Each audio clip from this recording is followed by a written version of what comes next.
प्रति भक्तों को निवेदन रहिब आजिर यही शुभ बेलारे आपण जोड़िए शब्द को हृदय रे बांधिक रखंतु गंठी करिक रखंतु। गोटे है हरि कृपा आउ गोटे है हरि इच्छा।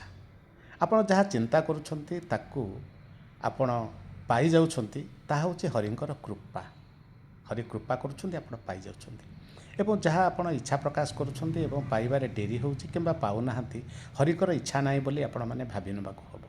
किंतु हरिंकर इच्छा को कृपारे परिवर्तित करने पाई बेसी समय नहीं। केवल हरि को आपण भक्ति प्रेम बंधन रे बांधि पारिले हैला। सेथिपाई आपण को आपणकर हृदय को हरि पाखरे समर्पण करने को पड़िबो एवं निसर्त क्षमा प्रार्थना सहित हरि पाखरे आपण समर्पण भाव नहीं समर्पित हो गले निश्चित भाव में हरि आपणकर कृपा निश्चित वृष्टि करेंगे। इच्छारू कृपा को आपण परिवर्तित हो जिवे। से समय बेसी डेरी नहीं जे हरिंकर इच्छा को कृपारे परिवर्तित करने। जय जगन्नाथ।